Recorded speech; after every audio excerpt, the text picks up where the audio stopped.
What's going on, guys? Welcome to Inside the Horseshoe. My name is Matt, and today we're going to be doing my second mock draft of 2024. Last week we did round one to round three. This week we're going to be doing round one to round four. Now, before we get into the video, if you're new, if you haven't already, I would greatly appreciate if you would click that subscribe button. I'm trying to get to 2,000 subscribers before the start of this upcoming season, so I would appreciate if you would click that subscribe button if you haven't already. Also, click the bell icon. That way you're notified when I upload a video or when I go live. If you like this video, smack the like button. Leave your thoughts in the comments down below. And if you have a Twitter, make sure you follow me on Twitter at horseshoe_pod. There's a link in the description down below. So that being said, let's get into the mock draft. We're going to start off with round one. Now, I think there's a chance the Colts do, in fact, trade back, right? Get more picks. However, I think for this mock draft, we're going to do no trades. So we're going to stay at 15. And I was really struggling on two different positions and which one I think they would address in the first round. However, I read something Stephen Holder tweeted out and it swayed me to one side. So for 15, I have the Colts taking Jared Verse. Now, for a while, I thought Jared Verse was a top 10 pick. I didn't think he'd get out of the top 10 because I don't see an edge rusher being taken before 8, and I think Dallas Turner is going to be selected by Atlanta. So for a while, I was like, okay, the Bears are going to take him. However, I think they're going to go receiver. So that means Jared Verse is going to fall outside of the top 10, and I think he would get the 15 at that point, which is where I think the Colts will take him. Now, I read a tweet Stephen Holder put out saying that the Colts did offer more money to Daniel Hunter than Texans did. However, Hunter wanted to play for his hometown team, so it's not much you can do with that. So that told me right there, the Colts, they're going to address the edge position, right? And I think they're going to do it with Jared Verse. Now, you don't get many opportunities to get a dude for your defensive line like Jared Verse. It's rare to get a dude at that edge position, but Jared Verse is absolutely that dude, and this is the draft to do that. He, I think, is going to be an elite pass rusher. I really do. And I think you should take him here. I know some people think that they should go with receiver here or they should go with secondary here. However, I feel like the biggest need for this team is actually that edge position. Because if you look at last year, yes, we did break the record for most sacks in a season for a franchise. However, the pass rush was very inconsistent, and I want that to change. And maybe it does change with a new defensive line coach.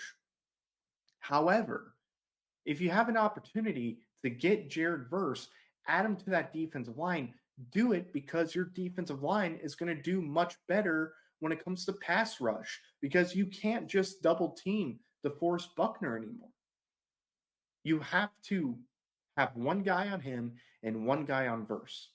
I think adding Verse to this defensive line makes Buckner better, Grover better, Sampson better, Kwity Paye better, Dio better, Tyquan better. He makes the entire defensive line better. Raekwon Davis is going to be better if we have Jared Verse on that edge. So me personally, I think the Colts are going to go Jared Verse here. Again, you don't get opportunities like this. I think you have to take this opportunity, and I think they will. So I got Jared Verse with the 15th pick. Now we're going to move on to pick number 46. And with the 46th pick, I have the Colts going with Xavier Legette from South Carolina, wide receiver. I do think this is a draft where you can get a very, very good receiver in the second round. It is a loaded draft class when it comes to receivers. You got so many guys that could be first round talents and that are first round talents that are just going to be available in the second round because there's just so many really good receivers in this class. This is probably the best receiver class in a very long time. So I think they go with Xavier Legette. He's 6'1", 221 pounds. He ran a 4.39 40-yard dash. He's got really good hands. He's a good route runner. He's another deep threat for Anthony Richardson. This past season, he had 71 catches for 1,255 yards, 7 touchdowns. His longest reception was a 76-yard reception. The only thing I look at with him where he's not the greatest at is blocking. But I'm okay with him not being a great blocker when he does all these other things, and he does them as well as he does. I don't think receiver's the biggest need on this team. However, when you have an opportunity to get a guy like Leggett in the second round, I think you should take him. So with pick 46, I have the Colts going Xavier Leggett. All right, so now we're going to move on to round three with the 82nd pick. I have the Colts going with Cam Hart from Notre Dame. I know I went Cam Hart last time. However, I really do feel like Cam Hart, if available at 82, is going to be the pick. I think this is where you're going to start seeing some help in the secondary be addressed in the draft. And I think Cam Hart fits exactly what Chris Ballard looks for in a corner. He's big, he's fast, he's really good in coverage. He's good at man-to-man, zone, whatever it is. He's a lockdown type corner. I feel like because of Benjamin Morrison, the love and the talk for Cam Hart has died down because before Benjamin Morrison played at Notre Dame, Cam Hart just he was incredible for Notre Dame. And then yeah, his numbers went down because nobody threw to him. They kept throwing to the freshman Benjamin Morrison and they learned that you can't really do that. But Cam Hart showed to me that he can be a very good corner for this team and he can lock down a lot of really talented receivers. He went up against Marvin Harrison Jr. and just held him to under 60 yards. We're talking about a receiver that everybody's saying is one of the best prospects at the receiver position in a very, very long time. And Cam Hart was able to lock him down. So, in my opinion, I think Cam Hart is where Chris Ballard goes. He has the body that Chris Ballard is looking for.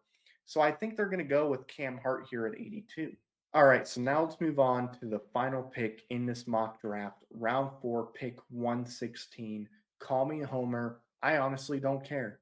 I got them going Audric Estime, running back from Notre Dame. This is where I think they address the backup running back spot. And I think Audric Estime would be a really good backup running back to Jonathan Taylor.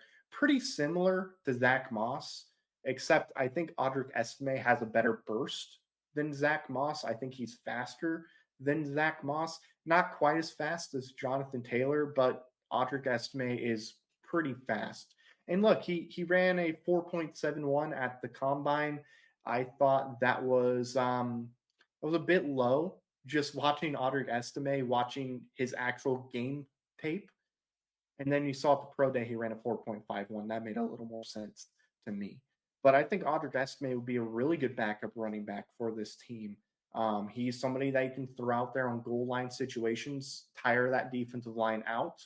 He's somebody you can start a drive with, or maybe halfway through a drive, you can put Audric Estime in there, tire a defensive line out, and then you would have Jonathan Taylor getting a big run, or you use Jonathan Taylor like you normally would. That defensive line gets tired, and guess what? You have Audric Estime. There's a hole and he's gone.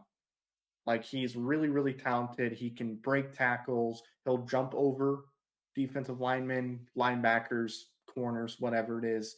I like Audric Estime a lot. I think he'd be a really good addition to this team. So I think the Colts will address the backup running back position in the draft. This is where I think they're going to do it. I got them going Audric Estime, running back, Notre Dame. So let's go through the mock draft one more time, then we'll call it a day. So for round one, I got them going Jared Verse. Round two, Xavier Leggett. Round three, Cam Hart. And then round four, Audric Estime. And that is going to do it. Thank you so much for watching this video. If you're new, if you haven't already, I would greatly appreciate if you click that subscribe button. Also, click the bell icon so you're notified when I upload a video or when I go live. If you like this video, smack the like button, leave your thoughts and comments down below. And if you have a Twitter, make sure you follow me on Twitter at horseshoe_pod. There's a link in the description down below. Thank you very much for watching. I've been Matt, Bleed Blue, and we'll see you next time. Bye-bye. Thank you very much for watching this video. If you like it, make sure you watch one of these other two videos. They're cool. Also, if you're new, please click the subscribe button as well as the bell icon. I greatly appreciate your support.